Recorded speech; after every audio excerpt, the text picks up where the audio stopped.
Bienvenue dans le cabinet de l'expert de Elsen. Usure du couple, agenda trop chargé, fatigue. Le désir sexuel, c'est parfois compliqué. Et pourtant, la sexualité, ça fait du bien. Pour notre podcast, Heidi Bérou, sexologue et co-auteure de Les femmes et leur sexe aux éditions Payot, nous explique comment faire durer le désir. Bonjour Heidi Bérou. Bonjour Anne-Cécile. Le désir, c'est fragile. Est-ce que c'est normal d'avoir des moments où on a moins envie de faire l'amour que d'autres ? Oui, c'est complètement normal. Le désir, il est fluctuant. Il ne peut pas toujours être au top. C'est comme le reste dans la vie. On est parfois très en forme, on a beaucoup d'énergie. Le désir sexuel, il bouge, il est dépendant de plein de choses. Il tient à comment on va individuellement, à comment va le couple. Il ne peut pas toujours marcher à fond. Alors comment faire durer le désir dans un couple ? Alors, comment faire durer le désir dans un couple ? Moi, je pense qu'il y a une question très importante à se poser avant de se demander comment faire durer le désir. C'est d'abord de savoir si on aime faire l'amour. Pour moi, c'est une question fondamentale parce que je reçois des couples tous les jours qui viennent me demander de les aider à réactiver leur désir. Et en parlant avec eux, souvent, je me rends compte qu'en fait, ils n'aiment pas faire l'amour. Alors pourquoi ils viennent vous voir ? Parce qu'ils pensent que je vais leur donner des recettes magiques pour retrouver le désir ou pour trouver le désir tout simplement. Est-ce que c'est pas parce qu'il y a un décalage en fait entre les deux personnes du couple ? C'est-à-dire qu'il y en a un qui aime ça et l'autre qui aime pas ça ? Je sais pas, hein, mais... Et que du coup ils se retrouvent chez vous ? Parce que sinon, s'ils aiment pas tous les deux, ils vont pas voir un sexologue. Oui, c'est vrai. Alors, ça arrive souvent qu'il y a un décalage. En effet, les hommes expriment plus facilement leur désir sexuel. Le désir sexuel chez l'homme, il est plus valorisé depuis des siècles et des siècles. Et donc, les hommes disent plus facilement « j'ai du désir sexuel ». Chez les femmes, c'est plus compliqué. C'est encore sanctionné par le regard social. Donc, on voit très très fréquemment ce décalage dans nos cabinets de consultation. Après, les couples peuvent aussi s'interroger sur d'autres aspects de leur désir sexuel. Il y a des aspects individuels qui tiennent à son histoire, à son éducation, à son apprentissage sexuel. Et puis, il y a aussi beaucoup d'aspects conjugaux qui sont très liés à la santé du couple, à la communication dans le couple. Donc, c'est ces deux aspects qui sont toujours très intimement liés, à la fois individuels et conjugaux. Alors, vous dites souvent que, en fait, une femme doit se demander si elle est désirante. Qu'est-ce que vous voulez dire par là ? Alors, une femme désirante, alors je pourrais aussi dire un homme, mais si on s'interroge sur les femmes, ça veut dire s'intéresser au désir sexuel. C'est un peu avoir envie d'avoir envie. C'est donc s'intéresser à la sexualité en général. Qu'est-ce qui pourrait me plaire ? Qu'est-ce que j'ai envie de faire dans ma sexualité ? C'est aussi faire de la place à la sexualité dans sa vie. C'est-à-dire que avoir envie d'avoir envie, c'est par moments faire de la sexualité une priorité. Et ça, il y a beaucoup de couples qui l'oublient une fois passé les premiers temps où le désir sexuel est facile à trouver, où voilà, on vient de rencontrer l'autre, on est attiré par l'autre. À peu près tous les couples vivent cette phase-là. Et ils ont toujours la nostalgie de cette phase-là. Quand ils arrivent pour consulter, ils veulent retrouver cet état-là. Et vous dites c'est pas possible ? Non, c'est pas possible. Bon, c'est un peu déprimant, votre truc. Non, c'est pas déprimant. On va trouver une autre façon d'éveiller le désir sexuel. Ça peut pas être... On se retrouve jamais dans l'état amoureux qu'on a connu au départ. On aimerait aussi retrouver cet état, avoir le cœur qui bat, voir l'autre et avoir envie de se jeter dans ses bras. Non, ça dure pas tout le temps. Donc pour le désir sexuel, il va aussi falloir trouver d'autres moyens de lui donner une place et de l'éveiller. Et ça va commencer par se demander quand est-ce qu'on va pouvoir faire l'amour.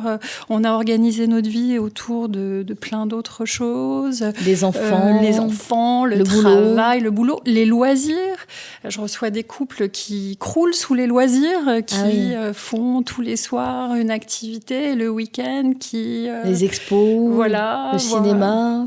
Et ils n'ont jamais le temps de faire l'amour. Donc en fait, vous, ce que vous dites, c'est que le désir se maintient déjà en considérant que c'est quelque chose d'important dans sa vie de couple. Oui.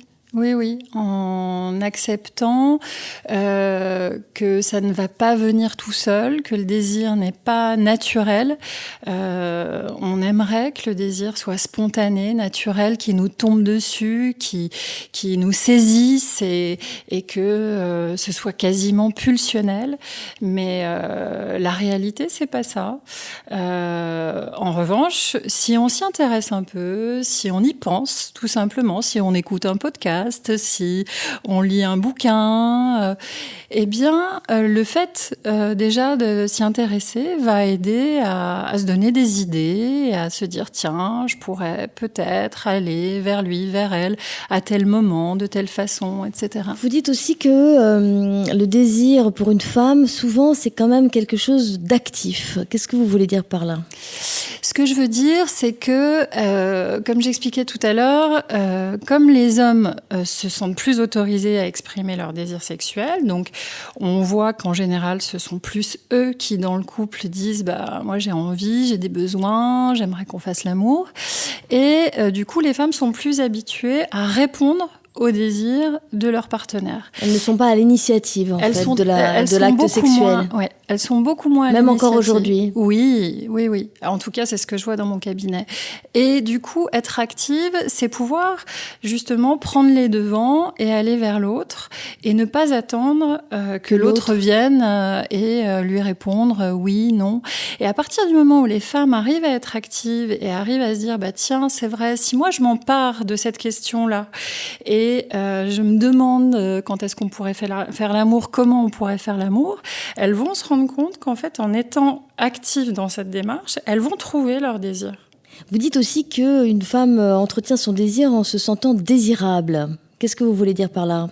Alors, quand je dis se sentir désirable, ça n'est pas tant désirable dans les yeux de l'autre, mais c'est désirable pour soi-même. C'est-à-dire se sentir désirable, c'est comment une femme se sent bien dans sa peau, se sent prend soin d'elle, séduisante, attirante, comment elle va pouvoir développer en quelque sorte son potentiel érotique, c'est-à-dire comment elle va aimer, se faire aimer par l'autre, comment elle va aimer plaire.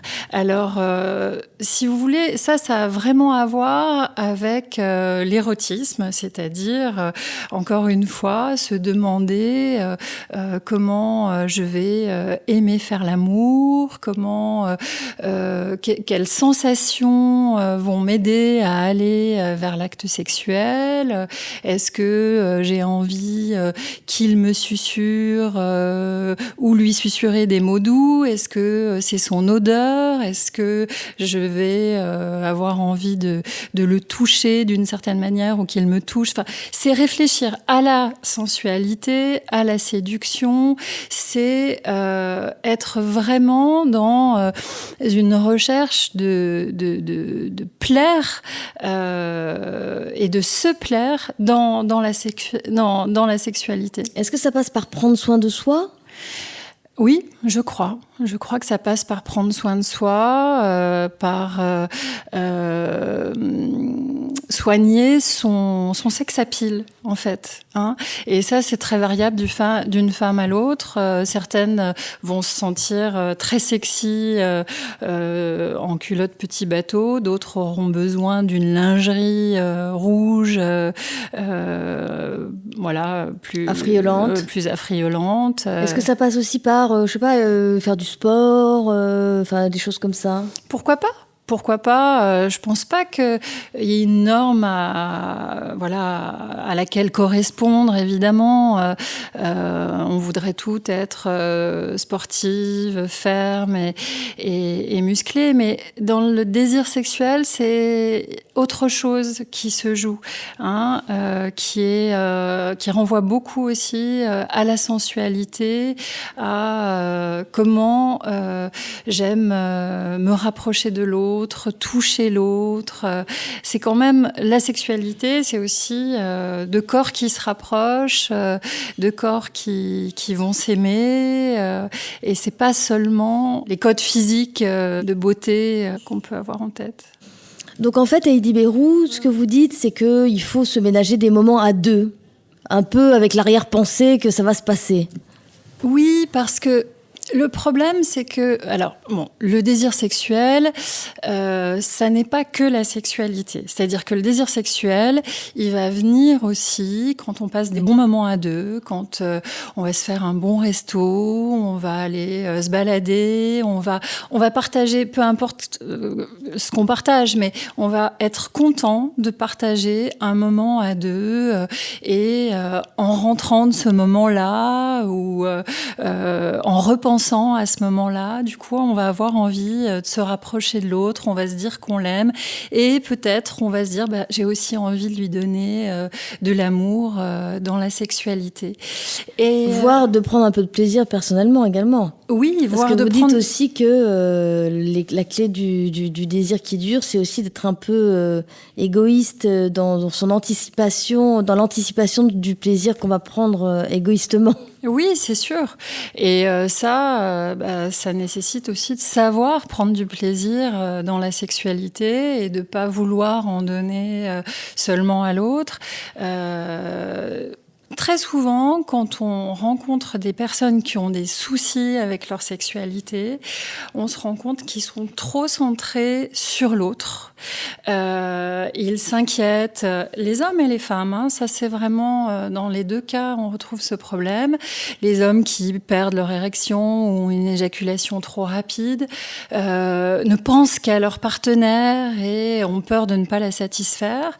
Les femmes qui ont des douleurs, les femmes qui ont même des pertes de désir, se rendent malheureuses pour l'autre et ne pensent pas assez à elles. Donc en effet, si on arrive à se centrer plus sur soi et à trouver les moyens d'obtenir un plaisir, déjà en se connaissant bien, hein, en utilisant bien ces zones érogènes.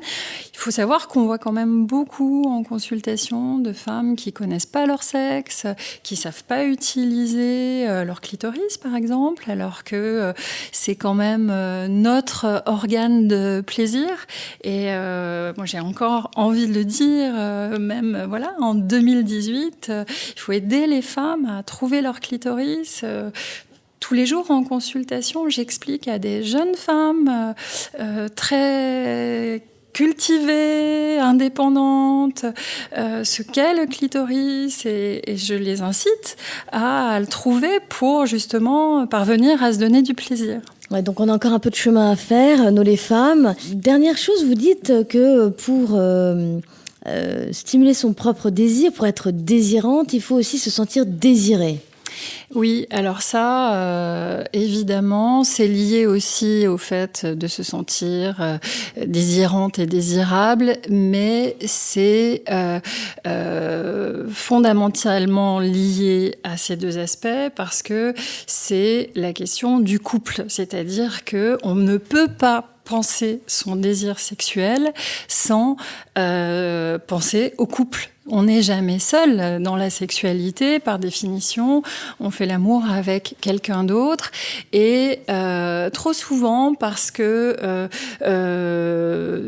quand les gens sentent qu'ils ont un souci sexuel, ils imaginent qu'ils sont responsables de tous les malheurs sexuels de leur couple. Alors que vraiment, la sexualité du couple et le fait que le désir dure justement dans le couple, c'est vraiment lié aux deux. C'est-à-dire que, en effet, se sentir désiré, ça pose la question de comment se comporte le partenaire. Est-ce que il a très envie? Est-ce qu'il a trop envie? Est-ce qu'il est oppressant? Voire harcelant. Voire harcelant. C'est une situation aussi qu'on rencontre beaucoup. Est-ce qu'il est distant? Encore cette semaine, j'avais une patiente qui pleurait, qui me disait mais il est indifférent, il ne vient jamais vers moi. Donc voilà, elle ne pouvait pas, elle non plus, mettre en haut de son désir, car elle était quasiment sûre de se faire rembarrer.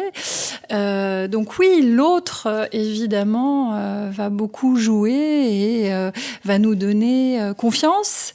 L'autre surtout, on fait l'amour dans une relation dans laquelle on se sent en confiance et respecté.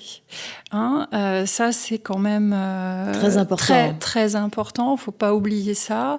C'est la base. C'est-à-dire qu'avant de s'emballer et commencer à chercher, à se poser des questions sur pourquoi je n'ai pas de désir, pourquoi je n'ai pas de plaisir, déjà se demander mais comment je me sens dans cette relation? Est-ce que je suis en confiance? Est-ce que je me sens respectée? Et si ces bases-là sont présentes, on peut avoir beaucoup d'espoir et on peut être tranquille avec l'idée de remettre en route son désir. C'est ça le plus important.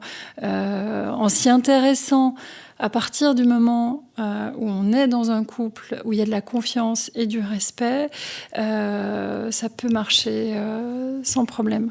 Alors, c'est presque ma dernière question. Vous dites, à partir de quand, je sais que vous n'aimez pas tellement quantifier, etc., mais à partir de quand les problèmes de désir sont vraiment préoccupants? Vous avez commencé cette interview en nous disant, voilà, il ne faut pas trop s'affoler, etc., etc.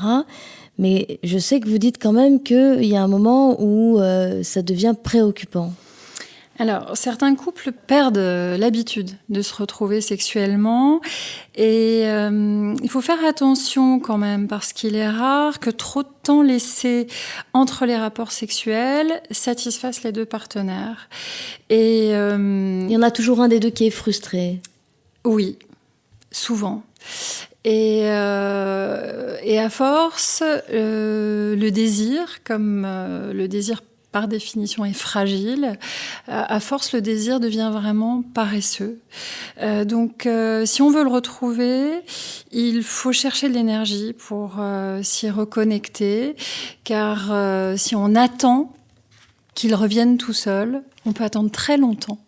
Alors pour conclure, Heidi Béraud, quel est votre geste zen ?